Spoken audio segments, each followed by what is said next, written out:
Hello, welcome to all of you once again. देखो भाई, हम लोग पढ़ रहे थे अपने 11th क्लास के रसायन विज्ञान में। क्या पढ़ रहे थे बताओ? हम पढ़ रहे थे रासायनिक आबंध और आणविक संरचना। और इस चैप्टर में हमने अपना पिछला जो लेक्चर था उसमें यह सीखा था कि वेस्पर सिद्धांत क्या होता है। जी हाँ, वेस्पर सिद्धांत यानी कि संयोजकता, वैलेंसन, संयोजकता कोष, इलेक्ट्रॉन प्रतिकर्षण सिद्धांत है ना, ये हम लोगों ने पढ़ लिया था। अब हम लोग अपने अगले टॉपिक पर पढ़ रहे हैं। देखो आगे हमारे पास जो अगला टॉपिक है इस चैप्टर में, उसका नाम क्या है? उसका नाम है संयोजकता आबंध सिद्धांत। जी हाँ, क्योंकि वेस्पर थ्योरी फेल हो गया है। क्यों फेल हो गया है अब भी समझाऊंगा। देखो क्या कहता है, VSEPR, ठीक है, VSEPR भाई याद होगा ना, VSEPR वेस्पर यानी कि क्या होता है? Valence shell electron pair repulsion, यानी कि संयोजकता कोष इलेक्ट्रॉन प्रतिकर्षण है ना, प्रतिकर्षण सिद्धांत। यानी कि ये जो थ्योरी था, सिद्धांत था, ये सिद्धांत क्या हो गया बताओ? ये सिद्धांत फेल हो गया। क्यों फेल हो गया? देखो यहां पर दिया हुआ है उसका रीजन। क्या? वेस्पर सिद्धांत सिंपल अणु, सिंपल मतलब होता है सिंपल, जैसे मान लो CH4 हो गया है ना, NH3 हो गया, ऐसे अणुओं का संरचना तो बता पाया, आकृति बता पाया, लेकिन यह उनकी व्याख्या नहीं कर सकता था। व्याख्या मतलब ये क्यों बना, ऐसा ही क्यों बना, कोई व्याख्या ये नहीं कर पाया। ठीक है ना, व्याख्या करने में ये असमर्थ रहा। ठीक है, तो व्याख्या नहीं कर सका, फेल हो गया। फिर क्या बोलता है? इन लैक मतलब होता है क्या? कमियां को दूर करने के लिए दो महत्वपूर्ण सिद्धांत का प्रतिपादन किया गया। हमारे पास दो महत्वपूर्ण क्या है? सिद्धांत है। एक तो है क्वांटम यांत्रिकी सिद्धांत पर आधारित, उसका नाम है संयोजकता आबंध सिद्धांत, और दूसरा क्या है? अणु कक्षक सिद्धांत। तो ये जब दोनों हमारे पास सिद्धांत आएंगे तो हम सीख जाएंगे कि रासायनिक आबंध क्यों बनते हैं। ठीक है, तो उसमें सबसे पहले हमें पढ़ना है कौन सा? संयोजकता आबंध सिद्धांत। कौन सा बताओ? संयोजकता आबंध सिद्धांत हमें सबसे पहले पढ़ना है। यानी कि valence bond theory, valence bond theory, valence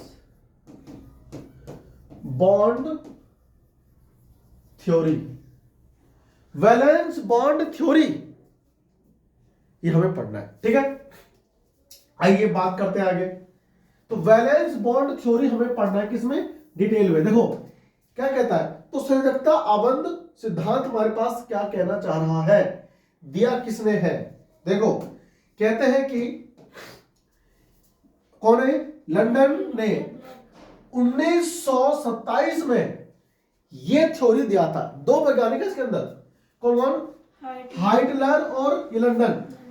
ठीक है ना, 1927 में अध्यास ने अपने ये थ्योरी, और क्या बोलता है? जिसका विकास, मतलब ये देख करके छोड़ दिया इसने, अच्छे से ओनली बताया। लेकिन फिर बाद में आया था एक और वैज्ञानिक, उसका नाम था पॉलिंग। पॉलिंग ने और दूसरे वैज्ञानिकों ने मिल करके इस सिद्धांत को और विस्तार से एक्सप्लेन कर दिया। यानी कि इस सिद्धांत का विवेचन परमाणु कक्षकों, तत्वों के इलेक्ट्रॉनिक विन्यास और परमाणु कक्षकों के अतिव्यापन और हाइब्रिडाइजेशन और विचरण यानी कि वेरिएशन एवं अध्यारोपण के सिद्धांतों के ज्ञान पर आधारित था। ठीक है ना भाई, आप सभी ने ना दूसरे अध्याय में कक्षक पढ़ रखा है ना, गोल होता है, एस कक्षक होता है, पी होता है, एस होता है, पी होता है, डी है ना। इन कक्षकों के अतिव्यापन वगैरह सब होते हैं, तो उन पर ये क्या है? आधारित है। आइए आप पढ़ते हैं आगे। ठीक है ना, और समझते हैं इस सिद्धांत को डिटेल में। ठीक है, देखो ये कहां से ला गया? आगे। देखो तो इस सिद्धांत की ना एनसीईआरटी के अनुसार जो हमें बात सीखनी है वो क्या क्या सीखना है, आप ना विवेक बनाए रखो। आगे अभी आपको मैं एनसीईआरटी के लिए कुछ लाइनें समझा रहा हूं, एनसीईआरटी के मैं तुम्हें अभी कुछ लाइनें समझा रहा हूं जो समझनी जरूरी है, जो आपको पता होना चाहिए। और इसके आधार पे ही जो मैं आगे आपको अतिव्यापन, हाइब्रिडाइजेशन समझाऊंगा ना, तो समझ में आएगा। देखो वीबीटी क्या कहता है? वीबीटी बोलता है कि मान लो हाइड्रोजन अणु है। क्या हाइड्रोजन अणु? ये H2 होता है। क्या होता है बताओ? H2 होता है। तो हाइड्रोजन जो होता है वो H2 होता है, गैस होता है। 2H परमाणु से मिलकर बनता है। कितने? एक H ये रहा, एक H ये रहा। अब हमने एक H को तो A बोल दिया और एक को हमने B बोल दिया। अब अगर इसको आपस में मिलना है, जुड़ना है, तो पास आना होगा। क्या आना होगा? पास आना होगा। और पास ही कैसे आएगा? ठीक है, आकर्षण से। अब अगर कहीं आकर्षण होगा तो प्रतिकर्षण भी होता है। ठीक है ना? तो वही कहता है कि मान लीजिए हमारे पास हाइड्रोजन के दो परमाणु ए और बी, जिसके नाभिक कौन है? Na और Nb। भाई इसका नाभिक क्या होगा? Na और इसका Nb। मतलब नाभिक में क्या होता है? नाभिक में होता है प्लस आवेश। और ए का होगा Ea और Eb क्या होगा? ये क्या है? इलेक्ट्रॉन है। ए का इलेक्ट्रॉन मान लो Ea है और बी का इलेक्ट्रॉन क्या है?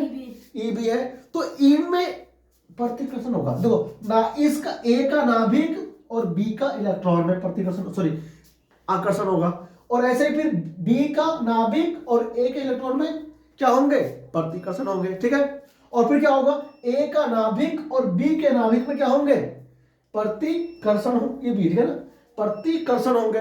ऐसे ही फिर ए का इलेक्ट्रॉन और बी के इलेक्ट्रॉन में भी क्या होंगे? प्रतिकर्षण होंगे। तो यहां पर आकर्षण और प्रतिकर्षण दोनों ही दिए हुए हैं। ठीक है ना? देखो यहां पर वही बात कही जा रही है कि जब ये दो परमाणु एक दूसरे के अत्यधिक दूरी पर होते हैं, तब इनके बीच कोई अन्योन्य क्रिया नहीं होती। यह एक शब्द आता है अन्योन्य क्रिया। क्या आता है बताओ? अन्योन्य क्रिया। ये क्या होता है भाई? जो हमारा अन्योन्य क्रिया होता है वो क्या होता है? हम इसे बोलते हैं इंटरेक्शन। ये ना जो प्लस माइनस होता है, जो मैंने आपको अभी आकर्षण प्रतिकर्षण शब्द बोल के समझाया, ये आकर्षण प्रतिकर्षण को ही एक साथ हम लोग कह देते हैं अन्योन्य क्रिया। ठीक है ना? अगर किसी ने कह दिया अन्योन्य क्रिया, तो आप समझ लीजिए कि वहां पर या तो आकर्षण हो रहा होगा या प्रतिकर्षण हो रहा होगा। ठीक है ना? तो ये क्या हम समझ रहे हैं? हम ये समझ रहे हैं कि भाई एक परमाणु के नाभिक और उसके इलेक्ट्रॉनों के बीच क्या होगा? आकर्षण होगा। यानी आप यहां पर थे, सुनो ध्यान से, तो जब परमाणु बहुत दूर होंगे, एक मान लो यहां पर है हरियाणा में, एक मान लो मुंबई में है, अब इतना दूर दूर हो गया तो इनके बीच में कुछ होगा? कुछ नहीं होगा। कोई अन्योन्य क्रिया नहीं, कोई आकर्षण नहीं, कोई प्रतिकर्षण नहीं। वाह! ठीक है, देखो कुछ नहीं हो रहा है। लेकिन जो जो दोनों परमाणु एक दूसरे के पास आएंगे, कहाँ आएंगे बताओ? ये पास आएंगे, पास वो आने लगे। ठीक है, पास आ गए, दूसरे के पास आते आते पास आएंगे। जो जो पास आएंगे त्यों तो उनके बीच आकर्षण और प्रतिकर्षण बल उत्पन्न हो जाते हैं। क्या होते हैं? उत्पन्न हो जाते हैं। कोई तुम्हारा फेवरेट है, अगर पास आ गया तो तुम खुश हो जाते हो, इसे कहते हैं आकर्षण, खुशी के पल, है ना? और अगर कोई तुमको पसंद नहीं है और तुम्हारे पास हो जाए तो तुम उससे दूर भागते हो। उससे क्यों? क्योंकि आपको वो पसंद नहीं है। इसी को हम बोलते हैं प्रतिकर्षण, और आप इससे क्या होते हो? ना खुश होते हो। ठीक है, तो आकर्षण वो बल होता है जो हमें हैप्पी करता है। ठीक है ना? जिससे हम खुश होते हैं। क्या होते हैं? खुश होते हैं। और प्रतिकर्षण वो बल होता है जिससे हम नफरत करते हैं, चलो दूर करो, है कि नहीं? जो हमें पसंद नहीं है। तो जो पसंद नहीं है वो कौन सा हो गया? प्रतिकर्षण। तो जब ये H पास आए तो उनके परमाणु में कौन होता है? नाभिक होता है और इलेक्ट्रॉन होता है। तो इलेक्ट्रॉन के बीच में अगर आकर्षण हो गया तो मजे वाला, और अगर प्रतिकर्षण हो गया तो यार ये तो दिक्कत हो जाएगा ना। आकर्षण होगा तो दोनों आपस में मिलेंगे, और प्रतिकर्षण होगा तो आपस में दूर भागेंगे। ठीक है ना? और दूर कोई भागना नहीं चाहता, है ना? देखो तो क्या बात हो रहा है, देखो ध्यान से इधर क्या बोलता है? जितना पास आएगा दोनों उतना ही क्या होगा? उनके बीच आकर्षण और प्रतिकर्षण बल उत्पन्न होता जाएगा। अब अगर पास आए तो क्या होंगे? आ जाओ बात करते हैं। तो एक परमाणु के नाभिक और उसके इलेक्ट्रॉन के बीच क्या होता है बताओ? आकर्षण। ठीक है ना? तो एक परमाणु के नाभिक और दूसरे परमाणु के इलेक्ट्रॉन के बीच क्या होगा? फिर से आकर्षण। क्या होगा बताओ? तो ये लिखा हुआ है आकर्षण बल लगता है कब? जब एक का नाभिक और दूसरे का इलेक्ट्रॉन, एक परमाणु का नाभिक और दूसरे का इलेक्ट्रॉन, तब क्या होगा बताओ? आकर्षण। इसी प्रकार से प्रतिकर्षण कब लगेगा? जब दो परमाणु के इलेक्ट्रॉन बीच में आ जाए, दो परमाणु के इलेक्ट्रॉनों के बीच में E A और EB, EA क्या है? एक HA वाले का इलेक्ट्रॉन और EB क्या है? HB वाले का इलेक्ट्रॉन, ठीक है ना? तो उनके बीच में क्या होगा? प्रतिकर्षण। समान आवेश हो गया, इलेक्ट्रॉन इलेक्ट्रॉन नेगेटिव होता है, पास आएंगे तो क्या होगा? धक्का मुक्की होगी, आप इसे बोलोगे प्रतिकर्षण, ठीक है?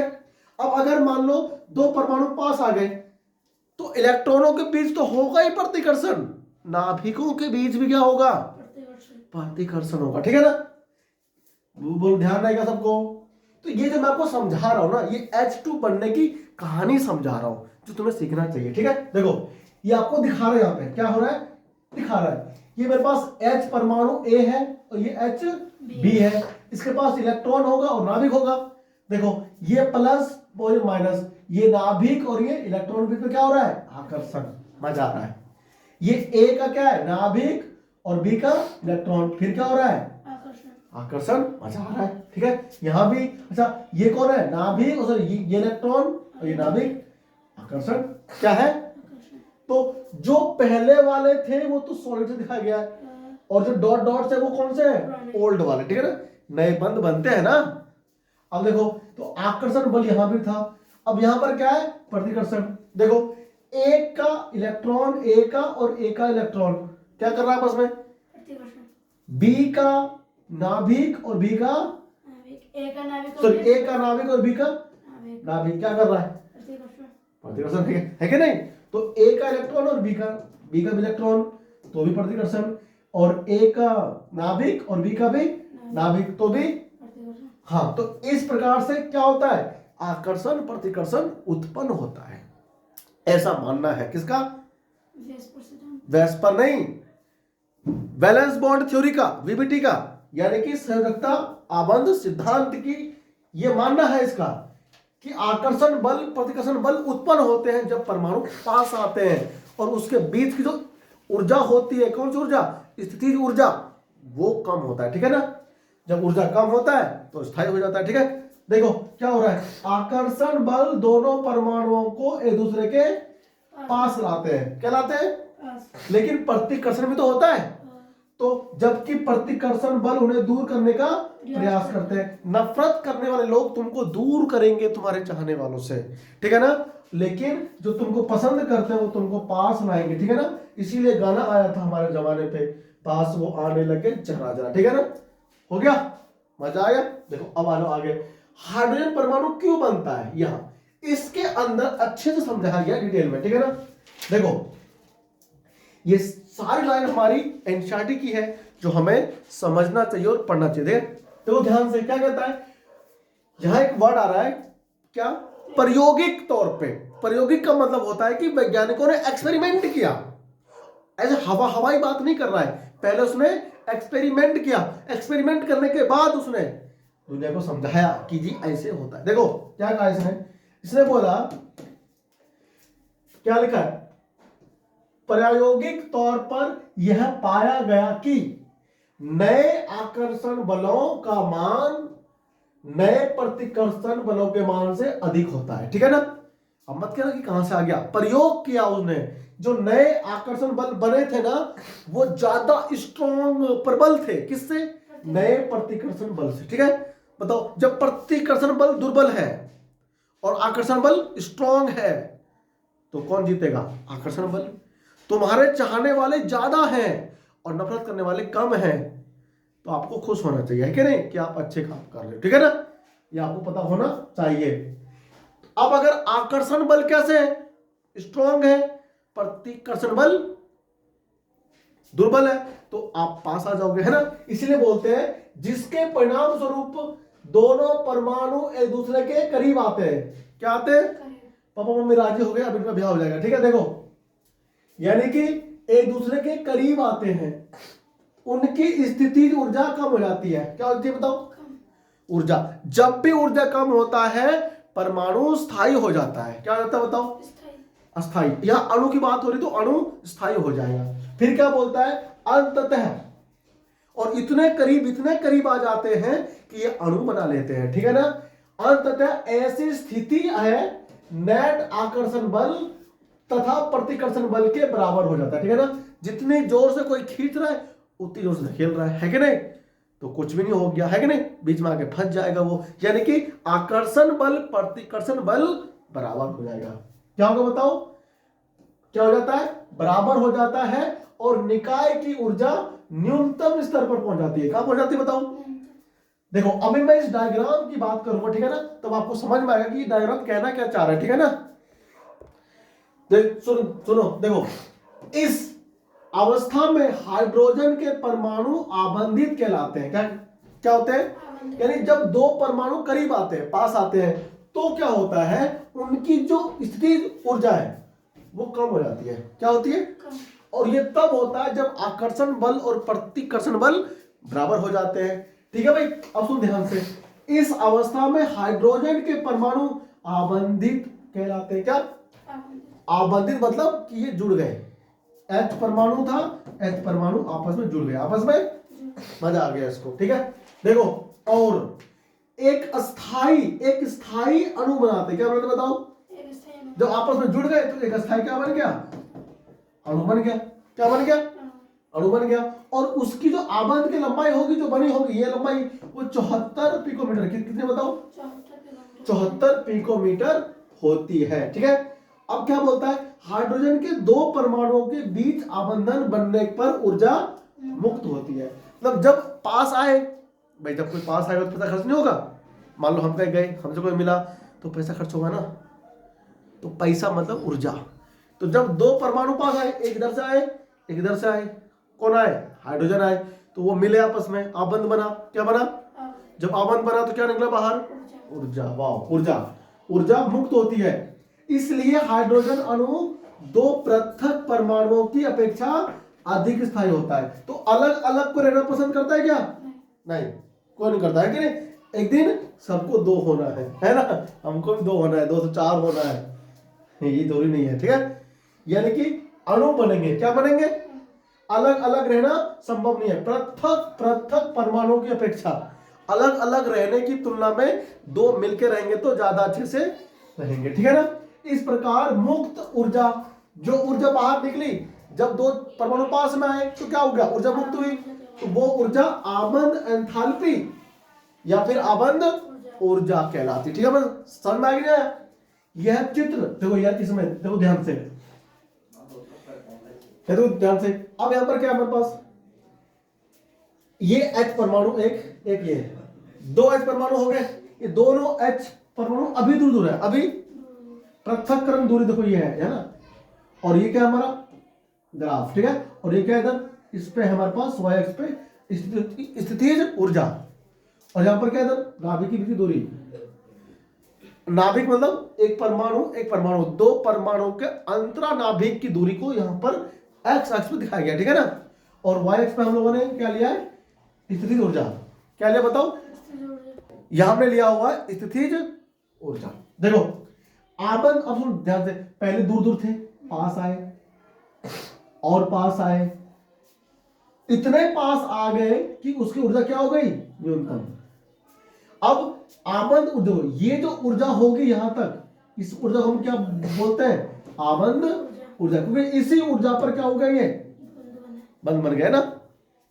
और ये जो होगी आबंध की, यहां से लेकर यहां तक लंबाई होगी, है कि नहीं, उनके नाभिक की बीच की दूरी तो होगी, तो यहां से लेकर के और यहां तक क्या होगी उसकी आबंध की दूरी, लंबाई, ठीक है ना। वो कितनी है, 74 पिकोमीटर। कितना है, 74 पिको। जो हाइड्रोजन आबंध के बनने की जो H2 के 1 मोल अणु की वियोजन एंथैल्पी इतनी है। अगर इतना दूरी है तो उसको तोड़ने के लिए मुझे इतनी ऊर्जा देनी पड़ेगी, 435.8 किलो जूल, बहुत अधिक है, ठीक है। और देखो ये रहा, यानी कि H2 को हम लोग इतना ऊर्जा देंगे तब ये हमको अलग अलग H देगा, यानी इतने करीब आ गए कि उसको अलग करने के लिए ऊपर से ज्यादा ऊर्जा देनी पड़ रही है कि नहीं, यानी उसको ज्यादा मजा आ गया, किसको, हाइड्रोजन परमाणु को, ठीक है ना। तो अब हम लोग VBT में इसी ऑर्डर में क्या समझेंगे, हम ये समझेंगे कि भाई साहब ये बनते कैसे हैं। ये बातें तो बताई गई, किसमें बताई गई, VBT में, लेकिन इसके बाद हम लोग वीवीटी में आगे जाएंगे, ठीक है ना। और आगे चल के हमको ये पढ़ना है कि अति व्यापन क्या होता है। अति व्यापन इसे हम लोग बोलते हैं क्या चीज, ओवरलैपिंग। क्या बोलते हैं इसको, ओवरलैपिंग, ठीक है ना। तो आज ये हमारी वीवीटी की एनसीईआरटी की लाइन टू लाइन स्टडी था, ठीक है ना। मैंने आपको इंट्रोडक्शन दिया है, वीवीटी की पूरी कहानी आज का था ट्रेलर, और अगले में फिल्म कर दूंगा रिलीज, ठीक है ना, मोए मोए करके, ठीक है। सुनो, ये हमारी क्या होगी वीवीटी, और फिर आपको मैं पढ़ाऊंगा संकरण हाइब्रिडाइजेशन डिटेल में। तो आपसे मिलते हैं अगली क्लास में, ठीक है ना। चैनल को सब्सक्राइब कर दो, मजा मार दो, ठीक है ना। मिलता है आपसे अगली क्लास में, वीडियो को लाइक कर दो। थैंक यू, धन्यवाद, जय हिंद।